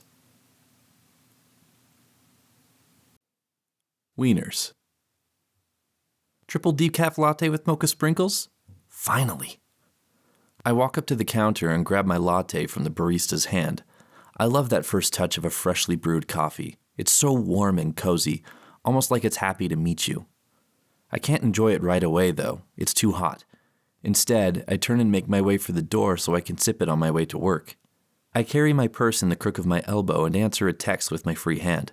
That's why I don't see him. Our bodies collide, and suddenly my latte is all over him. I gasp sharply, mortified. I start speaking before I can get a good look at him. I am so sorry. It's all right. That's a nice voice. When I look up and see his face, I feel my cheeks flush. He's got a really nice chin, wrapped in a neatly trimmed brown beard. I just ruined his leather jacket and the coffee is dripping to his jeans now. I'm trying not to get distracted by his face, but to pull myself back to reality. Let me get some napkins. It's okay. He smiles and wipes himself down with a handkerchief. I needed to take this to the cleaners anyway. What is it about that smile? Is it that it's crooked in the way that I like? It makes me forget my moment of embarrassment and I can't help but smile back. A dumb laugh even pops out of me. What's your name? He says. Becky, I reply as if I'm half there. Becky, he repeats it. It sounds even nicer when he says it. Would you mind waiting up for a minute? I'd like to talk to you more after I get my order. I've almost forgotten that I totally ruined his outfit, but who cares? He's hot and really nice. I don't mind being late for work one day. I'll just say there was a line at the bank. So I go to the self-serve station and get some napkins, and he goes to the counter. I feel so dumb that I didn't even ask his name. But maybe it's a good thing because as soon as he reaches the counter, he pulls his beanie over his eyes, then yanks a gun and a pillowcase out of his jacket. Put it in the bag! The gun is pointing right between the barista's eyes, and their face goes white. He tosses the bag onto the counter, and the barista throws open the cash register. I'm frozen along with everyone else. We're witnessing a robbery, an actual robbery. What the hell? Is this the same guy that was so charming and sweet a minute ago? I said put it in! He's shaking the gun harder in the barista's face.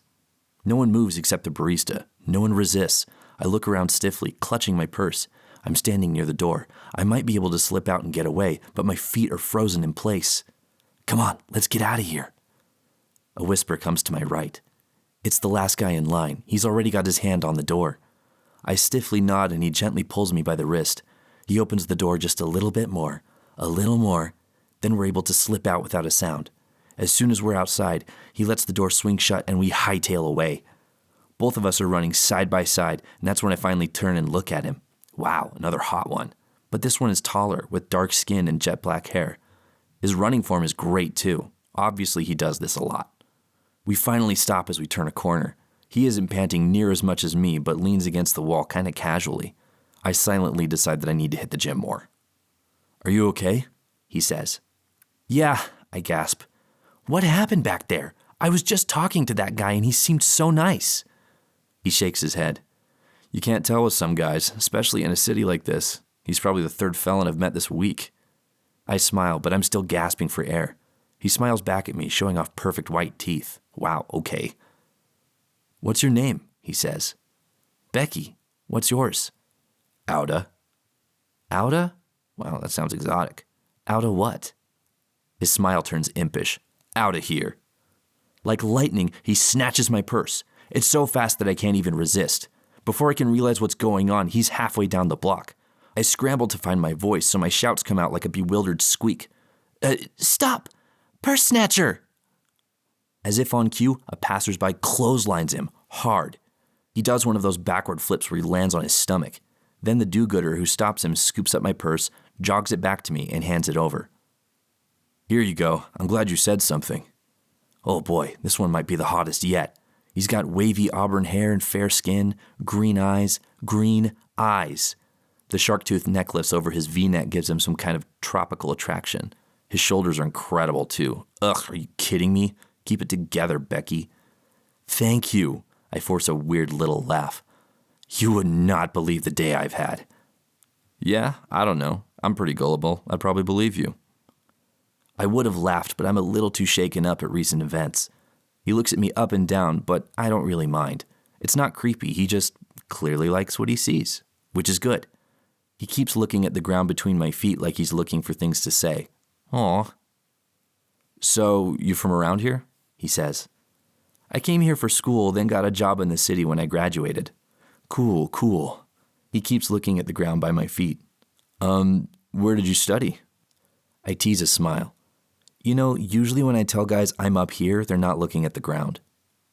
His cheeks burn. Sorry, you just have... He coughs a little. Really nice toes. I scrunch my eyebrows. That's right, I wore my sandals today and I painted my toes red this morning. He wasn't looking at the ground, he was looking at my sweaty feet. But that's fine, it's fine. I don't support kink shaming, so if he likes feet, great. You know, he said, finally looking at my face, I did just do you a huge favor, so you kind of owe me. You should let me take some pictures of these. Okay, I don't support that. No, thank you. I'm very grateful, but I'm not comfortable with that. Come on, it'll only be a second. He starts pulling out his phone. My cheeks turn scarlet, and it's not because I'm charmed. Ugh, I said no. Ew, back off. I start power walking away, but he's following me like some kind of famished weirdo. He's hunched over, his phone pointed to the ground, trying to follow my feet as I hustle away. This'll all be over in a second, he pleads. You just need to stand still for... Something snaps inside me. This was the tipping point, and I've had it. I flip around, ball my hands into fists, close my eyes, and scream, I said no! It's such a loud shriek that everyone on the street stops to look. That scares Ginger Boy off. He shrivels up, pockets his phone, and darts away without another word. Then I carry my course for the rest of the block. At the corner, there's a steaming hot dog cart. The guy there sees me pass and extends one to me. Fresh wieners, you look like you could use a... No! I bark. The last thing I want right now is a wiener! Heavenspire, Part 2, Final Light. The warrior's red eyes fixed on the edge of the shrine. His blade shimmered in the pale light, recently cleaned, pointed to the ground under his palms. Not far away, fresh blood soaked into the stone, almost invisible under the shaded moon. The warrior licked his lips as he thought of it, and his fingers twitched from hunger. Spasms of anticipation shot through his neck and legs as he stood throughout the night. It had been hours since his last kill. Relief flooded him when he felt footsteps vibrating through the stone. In the corner of his view, just one light shot to the clouds. His body trembled with delight, thinking of every acre in the 10 realms, the life waiting to be devoured. The figure's head appeared, then its torso, then its legs. Of course. That sewer character said this one would be from the 3rd realm. No wonder he looked like a peasant. That armor had to be forged by a novice blacksmith, and it was bitten with scuffs and dents. Noble of the 3rd realm indeed. The denizens' greasy black hair almost fell to his eyes, and those eyes were unusually bright, sparkling and blue like pools of clear water. Sadness smeared his face as he walked onto the shrine. 9 of the 10 lights were gone. He dipped his head, closed his eyes, and put his hand to his heart. The white warrior lifted his voice. Greetings, friend of House Drite, noble of the 3rd realm. I am Catum, a herald sent from the gods to test your worthiness. When he said this, the denizen clenched his jaw and ignored him. Catum cleared his throat. Step forward to be tested. You must prove that your courage and virtue are worthy of sealing away the great beast. All others have failed. Only you remain. Friend stayed quiet and knelt down. He put both hands on his knees and kept his chin down, uttering a prayer for the dead. The sight made Catum's chest hot. Prayer. Disgusting. Come forth, Catum demanded. Friend finally spoke. Not yet. He didn't even raise his head. That made Catum flare harder. How dare you rebuke a herald from the gods? There was a long pause before Friend opened his eyes and got up. By the time he stood, Catum was grinding his teeth. Friend put his nose in the air, smelling. This place has seen death tonight. It's in the air. He can tell? Catum shifted his feet. Another denizen approached but was found unworthy. He was the bearer of a great many sins. His penalty was death. Friend scowled. Nothing in the ancient tomes supports that. He made deliberate steps forward. Tell me, which of the gods do you serve? All of them. Then speak their names. Catum stayed silent and his teeth clamped. He knows. He must. Friend slipped a dagger from his side holster. Not an ornate or enchanted weapon, but something as ordinary as his armor. His oceanic blue eyes never blinked. Speak their names, he commanded again. Catum didn't speak, but kept grinding his jaw. His whole body shook, and he hiked up his sword, glaring with heat at Friend. The denizen's eyes narrowed. Of course. You won't speak their names because you can't. You're no herald from the gods. Reveal yourself, or I will. Catum could restrain his anger no longer. Reveal myself? The gall! How is it the poorest denizen is the most brazen and ill-tongued? You will taste death this night. This is your last chance, Morgog, Friend said lowly. Reveal your true self. Morgog's eyes turned to bright red circles and its limbs stretched to ugly stilts. It bent down, preparing for a mighty leap. But Friend opened his mouth. Lum katala umla diju! Something ripped inside Morgog, forcing its spindly legs to buckle. Its entire body shuddered and retched. Sickly gasps ripped over its tongue as everything inside it burned and expanded. Its white armor turned black in a landslide of sludge. Hair grew from its body. After several long moments of agony, Morgog's true form appeared. 8 long, hairy limbs and a black, spider-like body. The face was almost human, but a perverted imitation. Round red eyes with no eyelids, no eyebrows, but long, oily hair and a mouth like a long slit revealing rows of pointed teeth. Curse you, mortal, Morgog cried. I'll be sure your death is the slowest of all. Morgog shot a limb forth, but Friend dove out of the way. As Friend rolled to his feet, he uttered another phrase and his dagger burst into brilliant white light. Morgog groaned and shielded itself from the glow. You've made a grave mistake, Morgog. The beast squinted and threw another limb forward, but missed. Most denizens only ascend this peak once the gods ignite their lights to announce your arrival. Another thrust. Friend dodged. But I didn't wait. When the mantle was placed on me, I traveled to Heavenspire to commune with the gods every year. Morgog's eyes were adjusting, but it swung its limbs blindly. When Friend's voice came back, he was several yards away. So while you labored on breaking Heavenspire's seal, I was here, learning your ways from the sacred ones, a student of magic and ancient lore. You may have slain the other denizens, but here is where your triumph ends. Embrace death, foul beast! With another blind swipe, Morgog knocked the shining dagger out of Friend's hand in a twirl of light. The denizen gasped as it soared away, and Morgog seized the opportunity with another stab. Friend spun out of the way and threw a blast of magic. A magical icicle shot from Morgog's eye. The beast lunged out of the way, but the icicle pierced its shoulder. Morgog groaned and yanked it out, revealing a gash pulsing and oozing with green blood. Friend scrambled for the dagger. Just as he wrapped his hand around it, Morgog lifted its face to the sky and vomited a geyser of green fluid, raining down on the shrine in thick droplets. Friend sputtered an incantation and a lens of translucent white appeared above his head. The lens blocked the droplets from falling on him, but all around they tore into the stone like acid, burning tiny holes and covering the shrine with putrid steam. The smell made Friend's eyes water and the vapor lapped at his legs. A sacred place, desecrated. Friend frowned as he scanned his surroundings. Surely the acid would melt his shoes if he trudged outside his protective spot. But now Morgog was coming, scuttling along the stone, immune to its own bile. The beast pulled back and launched 2 pincers at him. Friend closed his eyes and focused. Friend disappeared, and Morgog's spikes caught nothing but air. The beast looked about the shrine, but the warrior was gone. A sharp stab. Morgog felt it just below the nape of its neck. Friend gripped a tuft of its hair and jabbed his dagger in, making the beast bend and squirm. Morgog threw a pincer up and wrapped it around Friend before hurling him across the stone. Friend soared through the air before landing on the steamy ground and tumbling to a halt. Bruised and sore, the warrior scrambled to his feet.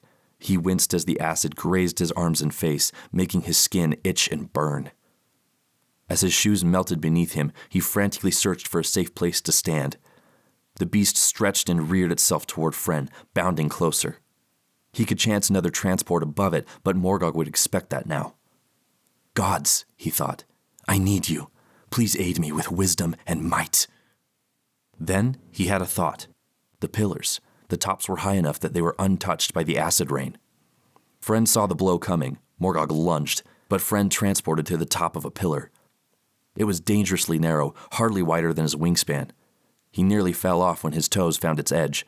Before him, a wide look of the entire shrine. Behind him, a miles-long fall to the base of Heavenspire. And he knew this pillar. Its placement among the others wasn't lost on him. His heart fell and he placed his hand on the stone. "Sur, my dear friend, I'm sorry." The ground shook as Morgog scurried toward him. It arrived at the base of the pillar and started climbing, digging its pincers into the stone and glaring red-eyed at Friend. "Insolent mortal, I will rip you, tear you!" Friend gripped his dagger with a sweaty hand but kept its light concealed. Then, when Morgog was close enough, he jumped. He revealed the blade in midair, just as Morgog's teeth would have nipped his foot. Morgog's eyes clamped shut and the beast hissed. As Friend fell over the back side of it, he reached out and grabbed a lock of Morgog's hair, hanging from it like a vine. There it was, the crimson cyst on the back of Morgog's neck, the sensitive spot he missed earlier, the spot the gods told him about. With his heart pounding, Friend cocked back and prepared a strike. But no, another blind swipe and Morgog struck him away like an insect. Friend soared to the ground behind him, the impact would surely kill him. Thinking fast, he muttered more ancient words and curled into a ball. Another white lens enveloped his body and broke the impact, but his body still reeled across the acidic stone. When he came to a stop, he knew several ribs were broken. He stared through blurry, stinging eyes and took shallow breaths as blood seeped down his face. The acid ate into his boots. It made his skin itch and crawl. Morgog leaped off the pillar and slammed into the stone, making all of Heavenspire shudder. The beast scuttled up to him with eager haste. "Filthy human! Insufferable vermin!" In his mind, Friend was resolute. He knew this was his last chance. If he didn't get Morgog now, he never would. He might die this night. So be it. If it means Morgog was sealed once again, that's what mattered. Friend holstered his dagger and raised his hands, trying to breathe without pain. This made Morgog grin and scramble faster. Pulsing, magical energy traveled from his shoulders to his fingertips, ready to break loose, making his muscles tingle and tense. His eyes stayed wide, glowing and focused on the beast, and as the beast went down for another leap, he struck. A gust of wind like a blade sliced through the air, aimed for Morgog's limbs. The strike was true.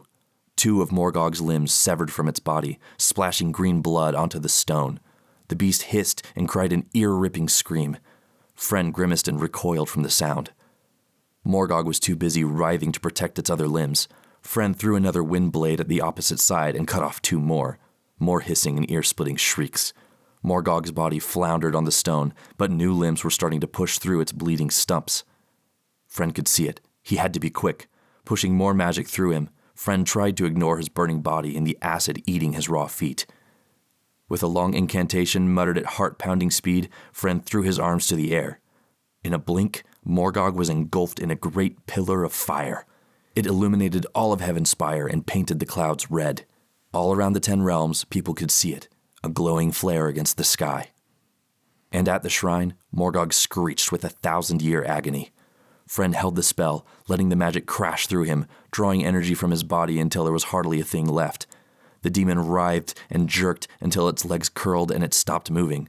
Then the pillar disappeared in a flash of steam. Morgog's body trembled with labored breaths, wheezing and spitting with anger, lacking the strength to stand. Friend pulled his dagger from his holster, and Morgog tensed from the light. Then he forced himself forward, his bloody, raw feet dragging across the infected stone.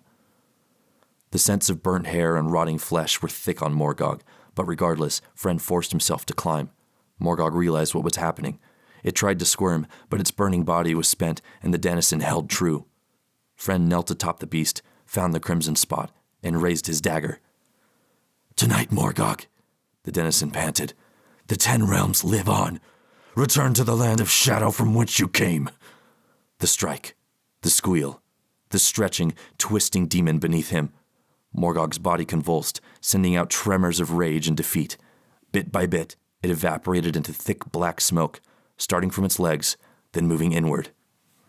"Foul human," it cursed, "I shall return. I will devour your offspring. I will curse the realms with death and destruction. I will—" Its face was the last thing to go. Its hair, then its mouth, then its round red eyes. The curses disappeared along with the foul smells of battle, and in its wake, Friend fell to the ground and collapsed.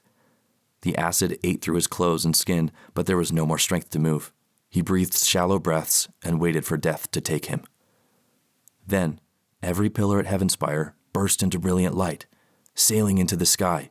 Friend squinted against it. His heart was barely beating and he could feel himself fading, but he saw spirits of the 9 denizens surrounding him. The desert girl from the 8th realm, the short warrior from the 2nd realm, but closest to him was Sur, smiling at him and nodding proudly. "I knew you'd do it," he said. "You were the strongest of us, Friend. You always were." Sur's spirit touched Friend, and the denizen let out a sharp gasp. He felt his skin heal and his bones mend in an instant, good as new. And with it, all the acid on the shrine's surface vanished. Not even the smell remained. Friend reached out to touch Sur, but his hand phased through. His heart fell. "I'm sorry, my friend. If only I were here sooner." "Don't trouble yourself with such thoughts." Sur shook his head. "This was our sacred charge, the charge that brought us together. We knew it might end this way, but our friendship lives on." He smiled. "I await you in Denizen's Rest, but for now, tell the 10 realms what you did. Your duty is fulfilled, friend of House Dreit, noble of the 3rd realm." The spirits vanished and the lights went out. The night sky appeared once more with a brilliant moon and a peaceful hush. Friend got to his feet, walking on new limbs. He kept his dagger in hand and looked across the horizon. The 10 realms, all visible, peaceful, protected, and secure. He looked to the sky again, but his hand was on his heart, and reverently he bowed his head. Then he holstered his dagger and made for the staircase. Poems. The stories you carry. Have you ever thought of the stories you carry? When you're about to fall asleep and you remember the thing you said when you were just 13 but it still makes you squirm? Or the time your dad shouted and said words you still hold to because you know he was right and it makes your ears burn? Or the time you held that bottle with shaking, clammy hands and put it down, deciding you were done and were right? Have you thought of the threads from day to week or week to year or year to life like a string of tiny knotted chances that stretches for miles? Mine are me, and yours are you. Her heart is a hurricane. My darling Lorelei, whose name suggests a song of destruction, why must you dash me on the cliffs of affection? Eyes like reflection of daggers in moonlight, ivory teeth and lips of rope, hands mincing and precise, surgically plucking and extracting hearts like mine. But there is a bondage and a wreckage inside, a dull echo of screams that makes me sweat and ache and crave this sumptuous dream. Nonsense requiring a closer look. Nearer ever to the verge of it all, even as I roam, gilded only by the naysaying fools that never had a thought to spend. Gone in an instant of verve and passion, embers, yoked with an overage of regret, underused and distorted, usurping the pounding need. When this poem is spelled out on the page, the first letter of every line spells out, "Never gonna give you up." Hymn of the Arsonist. Burn, flicker, and rise. Bloom red light to these oil-drum skies. Roll, crackle, and fold. Kneel and pray to these fists of coal. Fire and the devil, they are friends of mine. I can ring a summon if you drop a dime. Groan, smolder, and die. Mark my grave with a match's strike. Sleepy Wizard Grandpa. Sleepy wizard grandpa, dozing on the couch, far too tired for casting spells or dealing with your slouch. Waved a wand for breakfast, cooked a pot of stew, ruffled through some ancient tomes, no crosswords left to do. Raven on the mantle, tentacles in jars, plants upon the windowsills and symbols in the stars. Sleepy wizard grandpa, snoring through his nose, wholly unamused by all this cockamamie prose. Winter. Yeesh! It's cold. Dr. Salazar's notes. I must admit that this poem caught me off guard at first. 2 lines, 3 words, 16 characters. The nerve, I thought. But then I stopped to ponder the subtle complexity of it all. Perhaps there's some meaning hidden beneath the surface. If there was, it had to be investigated. First, the author used the word yeesh. Strange, isn't it? Why not use an expletive or a more common interjection? How difficult and harsh yeesh is on the tongue and mouth. And there it is, difficult and harsh. How else would you describe winter? How many perished in ancient times when man's battles against the elements were so feeble? A fluffy white blanket of death that incites feelings of bitterness and cold. Brilliant. Well done, Mr. Hall, you devious, strange little clown. Now, what of the second line? It's cold. Well, that's obvious enough. Winter brings on bouts of cold, including snow. So why point out the obvious? Is it a stoic acceptance of things as they are? To cease digging for non-existent meanings that we manufacture as a desperate attempt to make sense of a world dominated by chaos and disorder? No, that's not it. Let's analyze the cadence of the words. 2 syllables laid down low as opposed to the preceding higher-pitched yeesh. It's almost like the last 2 steps on a staircase. There's a finality to it. What about the letters and punctuation? It's features an I and a T, which are tall letters that look sort of abrupt. Then it leads to an apostrophe and an S, a sort of curly, softer symbol. Cold has more of these curvier shapes with a C, O, and D. Perhaps it reflects to the jarring onset of winter, while cold resembles the softer, sort of nestled sense of the season with a slight jab stuck in the middle, a stabbing reminder of the harshness. Yes, that's it. It must be. So, in its entirety, the poem illustrates the harshness of winter, but reminds you of the eventual setting in of the season. Of course. In a way, it encapsulates the entirety of the season with just 3 words, 2 lines, and 16 characters. Brilliant. Positively brilliant. A masterwork of prose. Bravo. Echo. You're nothing but an echo, rattling in my mind, reminding me I cannot love and I'm not worth a try. Oftentimes I think of you and try to bring you close, but your smile emphatically reminds me there's a gulf. Your eyes speak of indifference, you hide behind a grin. I say that something came up, and I leave without a rhyme. Lover. Love for sale. Click to enter. $5 a wink, perfection in a spray can, a body untouched yet familiar. Burn and gasp for lenses in solitary darkness, smile for me but don't know me. Pull the curtain down. I am small, singular and red, itching, poor, young. $5 a wink. How you adore me. I never said that. You're remembering wrong. You always do this. My personality isn't for the weak. I can't change. This is how I am. You're too sensitive. It was just a joke. You're overreacting. You're being crazy. You're just like your friends. You don't know what you're saying. I'm the best you can get. Fallout Frog. Slimy, grimy fallout frog, sitting in an orange bog, blinks its 20 eyes to greet you. Get too close, it tries to eat you. Ode to a New World, number 1. Rust instead of growth. Batteries and dried up smoke. Oil on the shore. Ode to a New World, number 2. Ground ever burning. Memories of bloodied hands, stenciled in the black.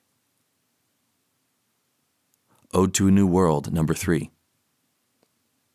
We once called this home. Prices of our avarice made us all a ghost. Affirmation. I'm not broken. I'm not unworthy. I am complete. I am enough. Dr. Salazar's note. This poem is more appropriately enjoyed when read aloud. Redaction. I'm not total. I'm not present. I am fractured. I am failure. Dr. Salazar's note. Please ignore this one. Paper mask. How dare you assume I'm happy? How dare you think this smile is real? How dare you see me clowning with an ever-painted grin? How dare you ignore me? How dare you discard me? How dare you order takeout as I'm molding on a shelf? You should see my teeth clench. You should see my hair pulled. You should see that I'm angry. I'm tired of scraping love from the cracks in the pavement. I'm tired of being dust when I long to be a rose. How dare you? Not our God. Dukes in golden threads, speaking for the serfs, all appear as jesters. Prancing on a hill, ever looking down, while we toil and fester. This is not your stage. See your robe of silk? Naught but polyester. A Loving Tenant. There's a gentle sad that slips down, down, down, and wants to shake my hand. Nestle in that rocking chair and let us get acquainted. This will be your home now. Rent will soon be due, but not exacerbated. I'll be sure your needs are met. The shades won't block the sun for stretching on the floor. You'll never hear an unkind thing, have pillows plump and soft, and friends will see you oft. There's a home for you here. There's a home for you here. There's a home for you here. Pastry recipes. Editor's note. Leaving this section in the reprinted version was a topic of excruciating debate. Since every pastry recipe relies on an appliance called a thermonuke, which won't be invented until 2049, each recipe is essentially useless. The publication team also had concerns about the measurements and ingredients of each recipe. In the end, the decision was made to keep the recipes intact out of respect for the author's original vision. Chocolate croissants. Ingredients: 16 cups of flour, 1/2 cup of water, 1 gallon of curdled milk, 1/4 teaspoon of sugar, 2 grains of salt, 2 packets of instant dry yeast, 3 spoonfuls of salted butter, frozen, 1 egg beaten and intimidated, 1 box of discounted Valentine's Day chocolates. Instructions. Step 1. In an emptied wine barrel, mix flour, water, milk, sugar, salt, yeast, and butter. Step 2. Mutter several expletives under your breath. Mix. Step 3. Beat and intimidate the egg, making several unkind remarks about its mother and upbringing. Step 4. Pour all contents into a large bowl and mix until glurpy. Step 5. Pour the chocolate into the wine barrel and mix with the other ingredients. Step 6. Scoop mixture into a greased baking pan and do your best to curl them into croissant-like shapes. Honestly, we don't know how to do this. You're on your own here. Step 7. Place in a thermonuke for 90 seconds at 1050 degrees Fahrenheit. Allow device to wipe radiation before extraction. Step 8. Serve and enjoy. Classic cinnamon rolls. Main ingredients: 1 cup of active dry yeast, 1 cup of milk, 1 cup of sugar, 1 cup of butter, melted, 1 cup of whisked basilisk egg, 1 cup of salt, 1 cup of all-purpose flour. Filling ingredients: 1 cup of brown sugar, 1 cup of cinnamon, 1 cup of butter, melted, divided, and diminished, 1 cup of sugar from exiled swamp witch. Frosting ingredients: 1 cup of butter, softened, 1 cup of cream cheese, softened, 1 cup of vanilla, 1 cup of salt, and 1 teaspoon of unbridled rage. Instructions. Step 1. Mix all the main ingredients together. Step 2. Mix all the filling ingredients together. Step 3. Mix all the frosting ingredients together. Step 4. Roll out the main ingredients on the counter like a big old pizza circle. Step 5. Smother the filling onto it like it's the pizza sauce. Step 6. Cut up the pizza/cinnamon roll disc into slices that can be rolled into little cinnamon rolls. Step 7. Place carefully on a baking dish. Step 8. Place in the thermonuke for 45 seconds at 1,275 degrees Fahrenheit. Allow device to wipe radiation before extraction. Step 9. Extract and smother frosting on each cinnamon roll. Step 10. Serve and enjoy. Pumpkin chocolate chip pie. Ingredients: 3 small eggs, 1 can of pumpkin essence, 16 ounces of sugar, 1 kilogram of cinnamon, 2 tablespoons of ginger, 527 grains of salt, 1 cup of nutmeg, 5 handfuls of cloves, 1 cup of disappeared milk, 12 ounces of semi-sweet chocolate chips, 1/4 of a pie crust, 1 large egg humiliated and kink-shamed, and 1 can of squeezy cheese. Instructions. Step 1. Mix together 3 eggs, pumpkin, and sugar until lumpy. Step 2. Mix the cinnamon, ginger, salt, nutmeg, and cloves at someone else's house. Step 3. Whisk in disappeared milk. Step 4. Fold and show your hand. Step 5. Brush the edges of the pie crust with kink-shamed egg. Step 6. Pour filling into crust. Do your best to keep it on the 1/4. It'll probably be really tall. Step 7. Place in thermonuke for 30 seconds at 1,300 degrees Fahrenheit. Allow device to wipe radiation before extraction. Step 8. Stare at it for several minutes to make sure it doesn't make any sudden movements. Step 9. Consume all of the squeezy cheese straight into your mouth and don't let it touch the pie. Step 10. Serve and enjoy. Raspberry cheese Danish. Main ingredients: 2 puff pastry sheets, 8 grams of cream cheese, 14 ounces of ricotta cheese, 4 barrels of sugar, 1 mouthful of lemon juice, 1/3 jar of raspberry jam. Egg wash ingredients: 1 whisked ostrich egg, and 1 tablespoon of vinegar. Glaze ingredients: 1/4 teaspoon of milk, 10 pounds of powdered sugar. Instructions. Step 1. Combine cream cheese, ricotta,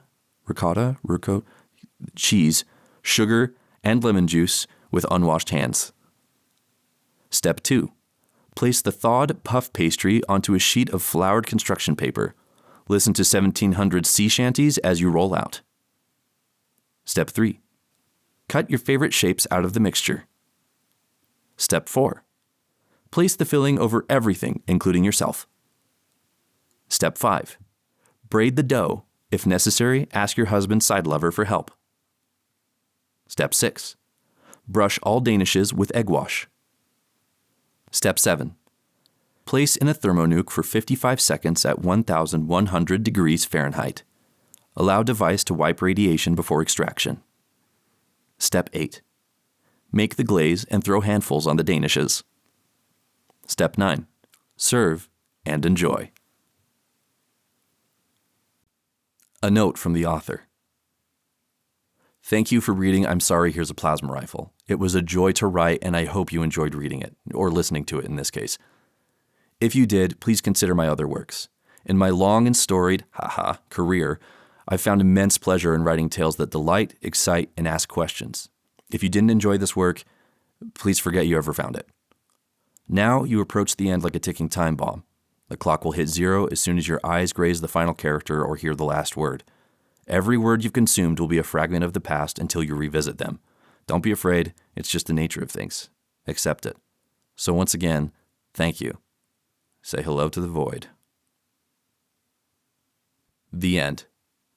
This has been I'm Sorry, Here's a Plasma Rifle, a collection of short stories, poems, and pastry recipes, written by Aaron N. Hall, narrated by the author.